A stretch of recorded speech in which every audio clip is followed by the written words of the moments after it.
Emergency Delistings podcast. There's some hot takes here. Corner he goes. It bounces in the vicinity of Carey. Magnificent! And that is nearly the goal of the season. Emergency Delistings podcast. All right. This took a while to drop. I thought the delistings would have happened ages ago. You got teams like Carlton and the Giants playing finals, getting knocked out and making their delistings before we did. We've taken our time. Clarko has finally curated the list and he's delisted who he wants to. I kind of thought there'd be some more. So we've got 4 delistings. Let's get straight into this. Curtis Taylor, Biggie Newman, Hamish Free, Tyler Sellers, all delisted. Some I think are worthy, some I think are harsh, and there's some that I think are lucky to stay on the list. So we're going to get straight into this. This is not going to be a very long podcast, so don't stress. This is just an emergency one. I've been at work all day, home. I need a nap. I'm recording this just before Geelong and Brisbane play as well. So we might chat a bit about the finals after this. But hey, let's get into it. Curtis Taylor. His sweet superstar potential. Oh, man. R.I.P. to Marnie Cohen as well, because she would be absolutely devastated. Our list's potential just got a lot less. No, that's tongue-in-cheek. Anyway, no, I actually think Curtis Taylor's a good player. I think this one's probably a little bit stiff. I did call that I think they'll keep him for depth. Clearly, that is not the case now. Delisted, 24 years of age. Let's have a look at some of the stats and some of the things about him. So he's played 76 games for North Melbourne, 33 goals, debuted in 2019, picked 46 in the draft in 2018. So he's been on the list for a while and it was creeping towards 100 games. So it's an interesting one. I still think keeping him for depth would have been good. There's been some chat about the Saints giving him a deal, which maybe is a better idea not to delist him straight away. Maybe we can trade, or if the Saints sign him as like an unrestricted or restricted free agent, maybe we get something in return, can get a late pick or something like that. But hey, I guess the conversations needed to be had. Look, I am not completely disappointed about this one. I probably would have just kept him around for depth because I think, you know, if a player goes down, someone on the wing, half forward goes down, he's probably the natural next step, right? Like if Dylan Stephens doesn't perform, Curtis Taylor could probably come in and do a job. Or if Zerha goes down or an Eddie Ford, he's probably the next man up. But didn't quite do enough to warrant his spot. And at the end of the day, to be completely honest, we're a rubbish team, and if he's getting delisted from North Melbourne, clearly they don't see something. A lot of people have likened him to Mason Wood, thinking he will go to the Saints and become a really good player. And that could be true, but I think we understand at this point, Curtis Taylor at North Melbourne had sort of run its course. If he goes off and becomes a good player, I don't think that's anything to look bad or back on towards the club and think it's bad or anything like that. We tried, it didn't work. But once again, I still probably would have kept him around for depth.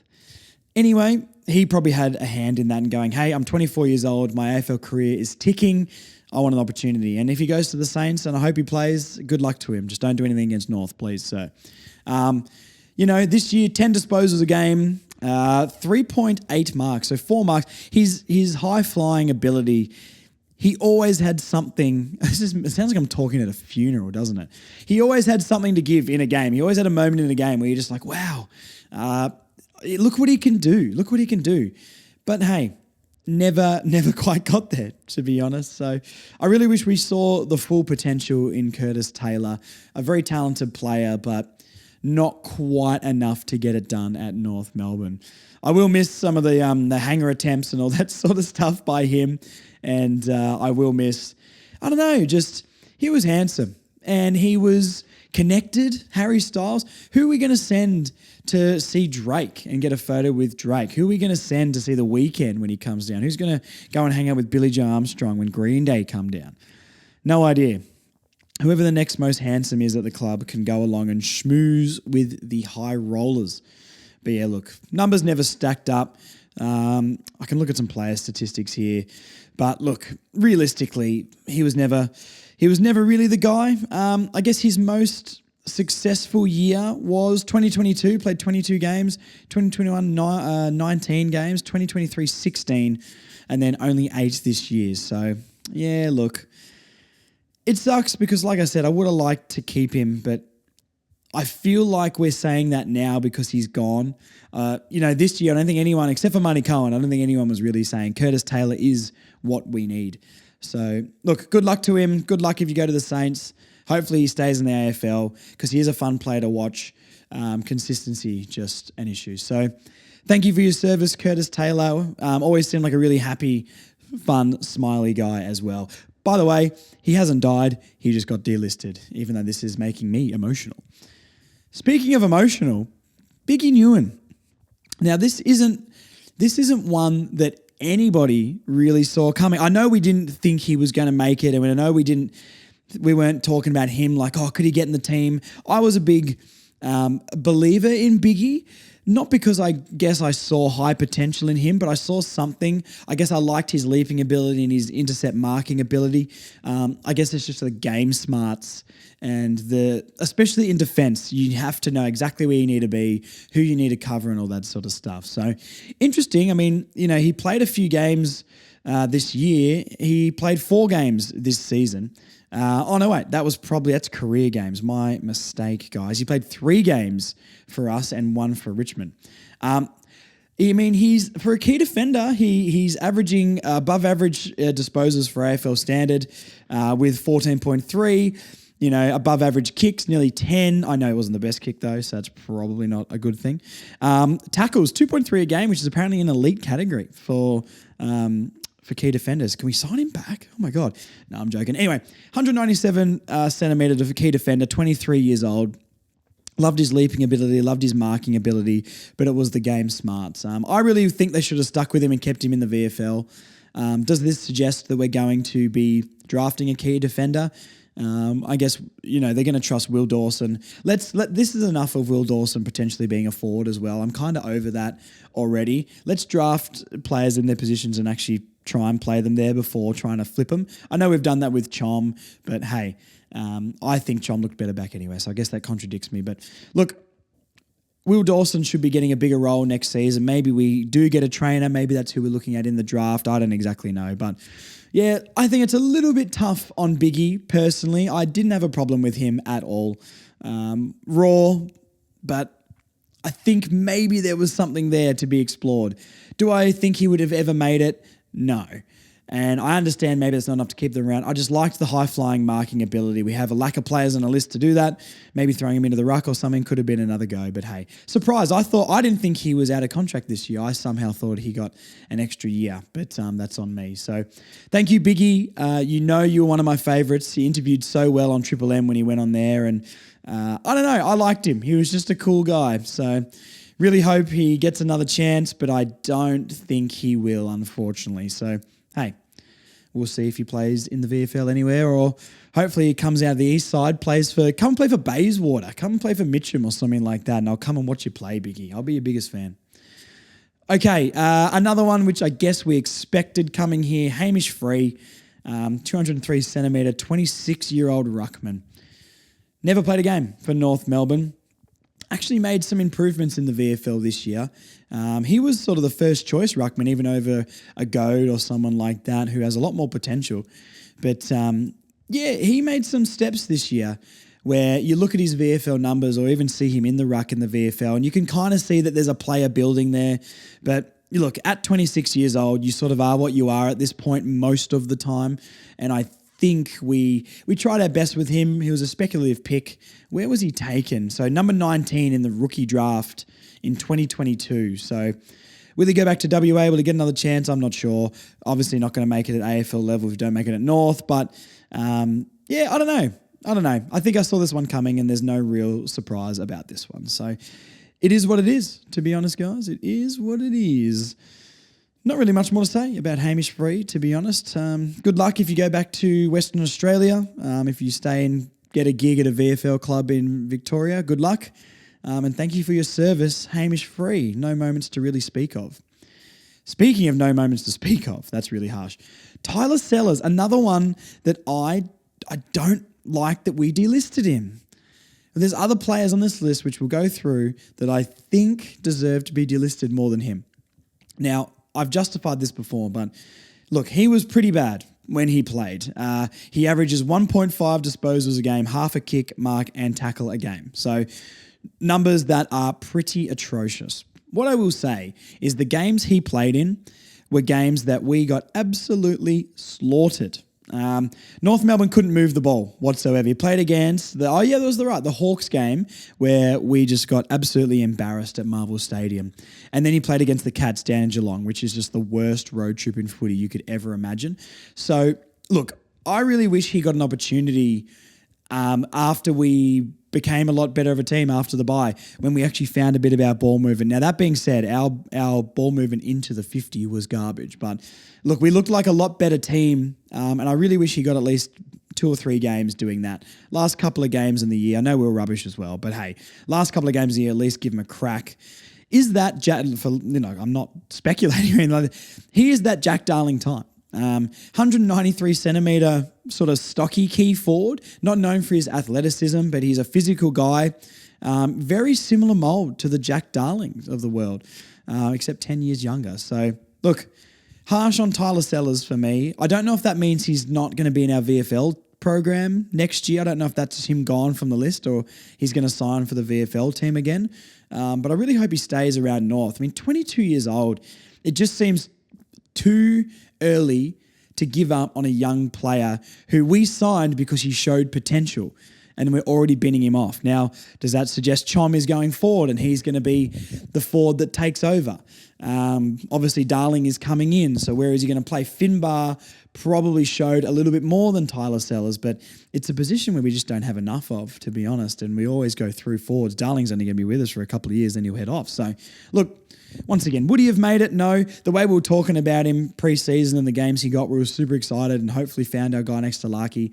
Didn't expect him to be getting delisted this early on, but hey, good luck, Tyler Sellers. I really hope he's still in our VFL team next year. I don't know exactly how that works. I don't think I've ever seen someone get delisted and then come back into that team's VFL team, so I'm assuming he's gone. Phoenix Spicer is gone, so yeah, that's not happy about that one personally. I think sticking with him at least at VFL level or giving him a little bit more of a run when we found our form in the team when we really had nothing next to Larky. Teakle came in and did really well, but I don't know. I think he deserved a crack, So they're the 4 delistings. Now, I think there should have been a few more. Let's talk. There's 3 players on our list that don't have a contract currently and have not been delisted at this point. They're still eligible to be delisted. They could be rookied. Who knows? There's still a lot of possibilities for all of these guys, but I don't really see them staying on. I guess it depends after the trade period, depending on how many picks we'll have, if we trade for people and can move the list around a little bit. The first one we'll talk about is Cooper Harvey. Now, I don't think he's going to get delisted from his name alone.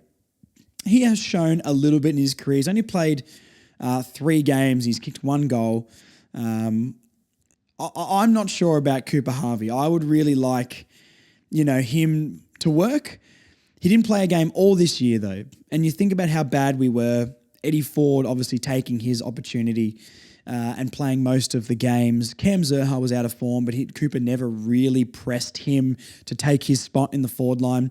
Dersma, obviously a very up and down year, not getting much opportunity. Dersma only played 10 games or 8 to 10 games or something like that. So Cooper Harvey was never really pushing for it. And we all thought, the season before, the game against Geelong he played where he took a bunch of marks and we were like, okay, he's got something. And I think he does. His preseason as well, he was kicking some bags of goals in the preseason. That's how Tyler Sellers got his shot. So really, really disappointed is a harsh word. But I thought maybe he would have at least got a few games. No games at all maybe suggests he's not in the long-term plans. I don't know if you can. You definitely can, but I don't know if they will get rid of Cooper Harvey and delist him. I feel like maybe he'll get re-rookied and he'll play in the VFL and see what he's got. Obviously not going to be Brent Harvey level, but, he's shown something. But I would definitely have kept a Tyler Sellers or a Curtis Taylor over him. But hey, good luck. We love Boomer. We love Cooper. I hope you work out, my friend. But no games this year. I don't know. Here's another one, Charlie Lazaro. Now, I like Charlie Lazaro. He's played a bunch of games at AFL level at this point, 39 games all up. Taken in 2020 draft, number 36, debuted in 2021, of course. Yeah. Will he stay on this list? Now, he's an elite VFL player, as we know. Constantly 30-plus touches in the VFL. But when he comes to AFL level, he doesn't quite have what it takes.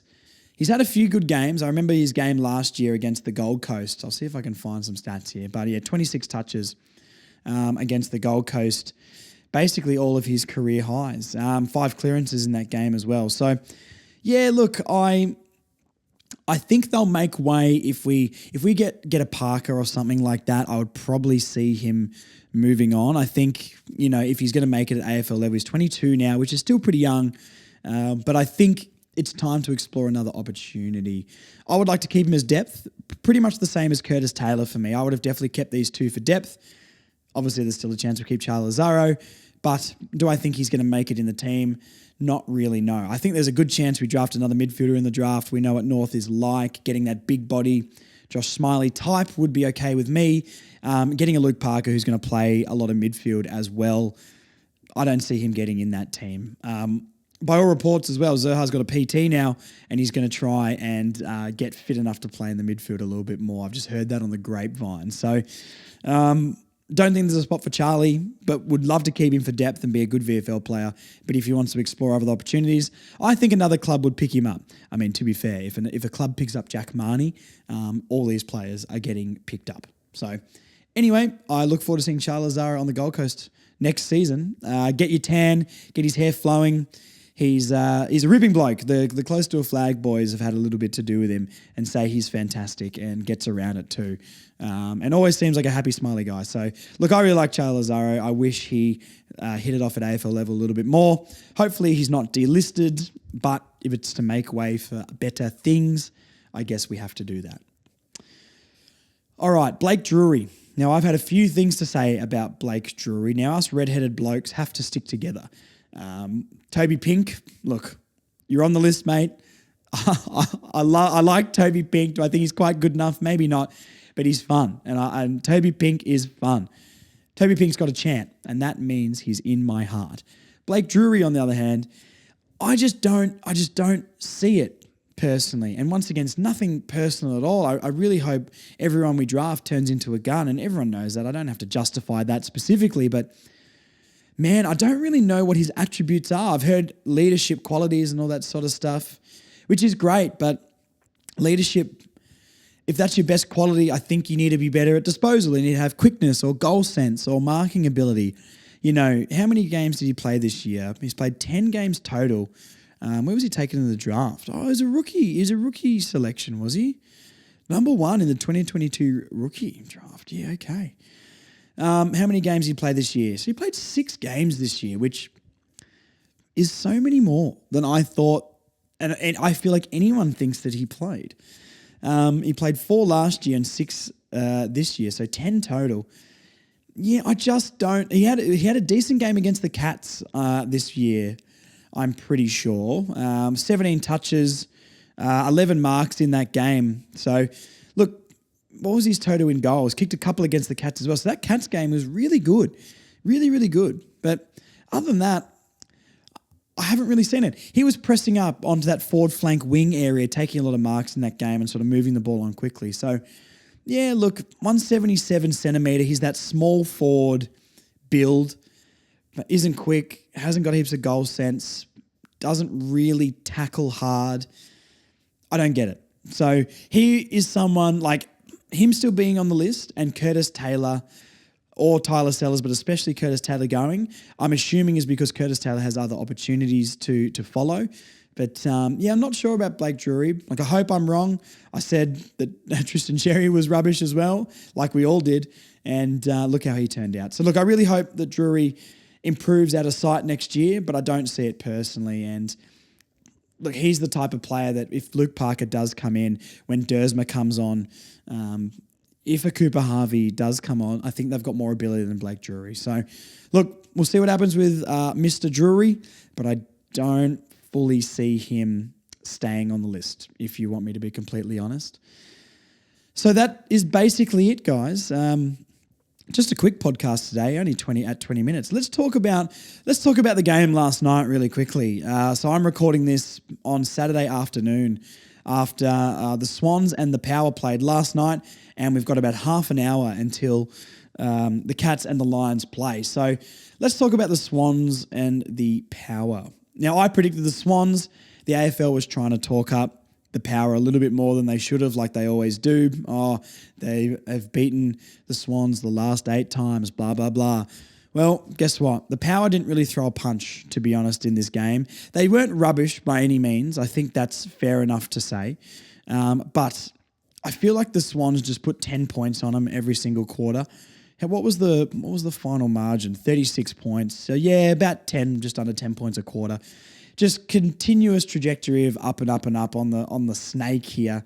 And yeah, it was a very entertaining game especially when Papley had a crack at Rioli right at the start of the game. I love seeing it.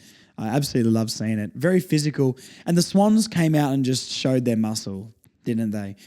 The criticism of the Swans I always hear is, their forward line and back line isn't good enough. I'm telling you right now, I don't know if Tom McCartan, is it Tom McCartan? Yeah. Tom McCartan, wasn't there another McCartan? That's why I just got that confused. Paddy McCartan? Anyway, McCartan for the Swans, Jesus is an underrated defender. He played fantastic last night. 8 marks, really did a job down there, especially when the Power had such a big forward line. And I know the Power's forward line sucks. I mean, I really like Dixon as a player, but he seems like he's lost it. I think Ratugolea is... The fact he's playing forward is beyond me. That's his worst position. He's a better defender. He's a better mark. Defender is questionable, but he's a much better intercepting defender. I reckon he'd be a good ruckman as well. So I'm really confused why they're playing him in the forward line now. I feel like he's never played there until this year. But yeah, look, they still have a tall physical forward line. And with McCartan doing what he was doing down there, this guy's underrated. This guy's definitely underrated. His partner in crime, Melican, he also is really underrated. We were a shout to get him. We were sort of in for him last season or last off-season, and that would have been a fantastic pickup. Melican and McCartan did really, really well down there. Rampy played well. Nick Blakey, I'm jealous we don't have Nick Blakey, but Nick Blakey played really, really well as well. Going to their forward line, I mean, they haven't got like a standout forward, but they've got a bunch of guys that will just contribute. And when everyone's playing their role, they're really, really good. Amadi, sometimes he looks great and sometimes he looks really bad. But if he ever finds consistency, he'll be a great forward in the AFL. I just think he has been so inconsistent. Almost like him and I'll put him and like Jamal Ugle-Hagan in the same category because they've got a lot of potential. Ugle-Hagan's got a lot more potential than Amadi. I think that's pretty clear.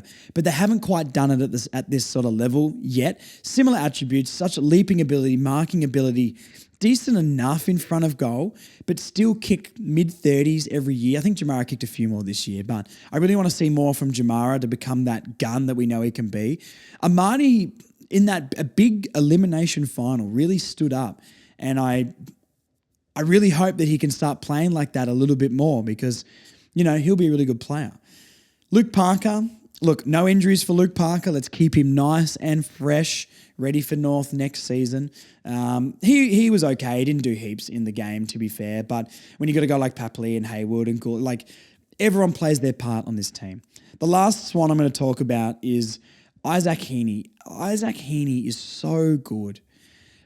He's one of the most impressive players I've seen for a long time in the AFL. I think he's the best player in the league currently. I don't want to talk about Cripps or Bont. He currently is the best player in the league. I hate that he can't win the Brownlow. I really like the Swans. I've been talking about the Swans all year. If I'm going to bandwagon a team, it's probably going to be the Swans right now. I really like their team. Chad Warner's a gun as well. They're really fun to watch play. The SCG is a cool ground. And I kind of like how short and stumpy the SCG is because they're getting the ball into the 50 all the time and it's end-to-end footy and it's exciting footy. So, yeah, go the Swans next week. I'm on the Swans for the grand final. I don't care who they play. Let's talk about Port Adelaide. Brandon Zerk-Thatcher is probably the worst defender I've ever seen. He is garbage, absolute garbage. He was atrocious, getting out-muscled, never in the right position. He is rubbish. Alir, I think he can be a really, really, really good defender, but he just seems to be a little bit lost in the system. I don't really know what's going on. Miles Bergman played really, really well. I really think they need Radagalier down there. I think Radagalier and Alir down there is such a big physical backline that can take a big mark. Alir was good. Like, he had some really good spoils and didn't give away any free kicks, but McDonald and Marty and McLean just got on top of them. Just kick it to whoever Zerk Thatcher's on, to be honest. The Powers forward line, Georgiades is probably the only threat down there, but their forward 50 entry is horrendous. It's as bad as ours. Every single time, just kicking it into the 50. Long, top of the square, no leads whatsoever. And they did that all night. Now, I've talked about the Powers midfield all year. That is the most overrated midfield I think I've ever seen. Now, what I will say is they won a lot of clearance last night, but it's what they do with the clearance, just like us, right? North wins a lot of clearance, but it's the disposal. Now, our friend Jason Horne-Francis, thank God he's not playing in a grand final.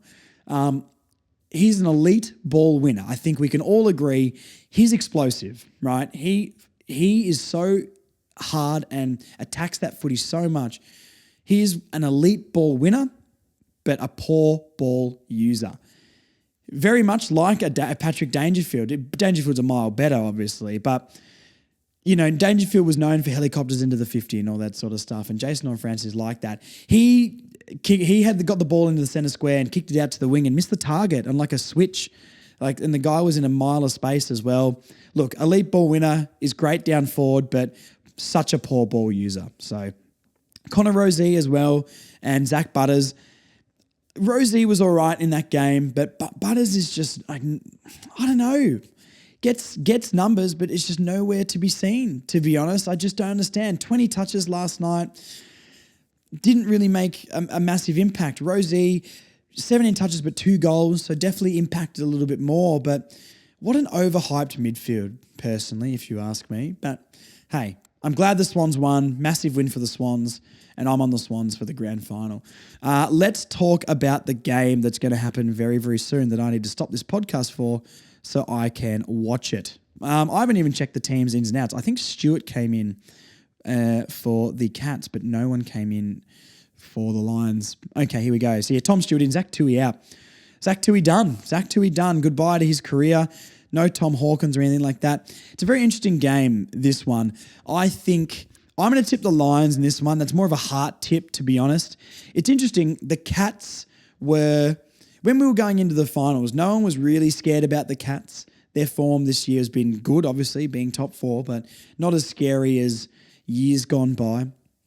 Cats are the favourites, and I guess rightly so, but the Lions' best is better than the Cats, personally, but the Cats are more likely to show up in this game.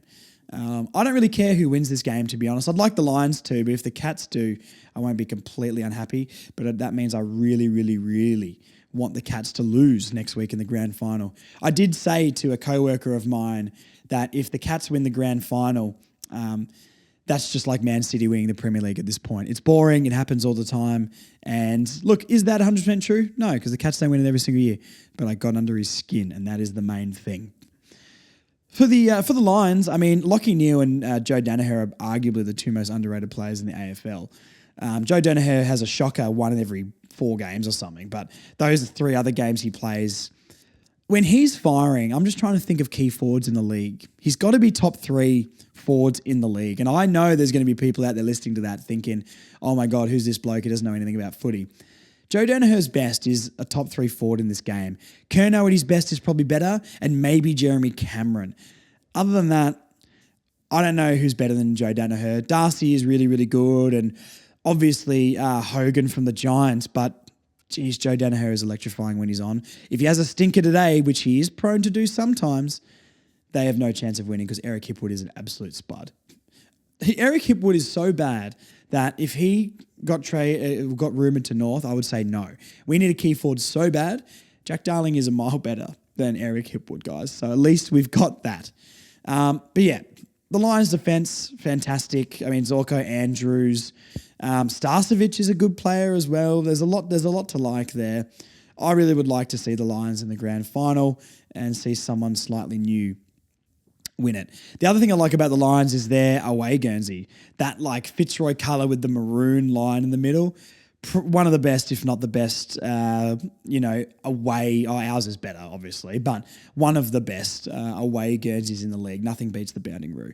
So anyway, that's probably it, guys. Go Lions. If Cats win, good on you, but I hope you lose next week. Tipping the Sydney Swans to win the grand final. I'm sure we'll do a podcast and talk about it a little bit before, but yeah. Good luck, everybody. Hope you enjoyed the podcast. 30 minutes in, nice 30-minute podcast. That'll get it done. Hopefully this podcast is out by the end of the game. You can listen to it on Saturday night. Perfect Sunday listening for you guys as well. That's about it. I'll be back soon. We'll be updating trades and all that sort of stuff, and we're getting into silly season now. So thank you so much for listening, guys. I'll chat to you very, very soon. Stay tuned to Further North, all the socials, Instagram, Facebook, TikTok. We don't have Snapchat, YouTube, whatever. Marnie does that bit. I don't really understand. Anyway, talk to you very, very soon, guys. Go Lions today. Up the Swannies. But overall, can the Kangas. AFLW podcast will be coming as well. The girls absolutely smashed the power a few days ago. But I'll do that soon. Anyway.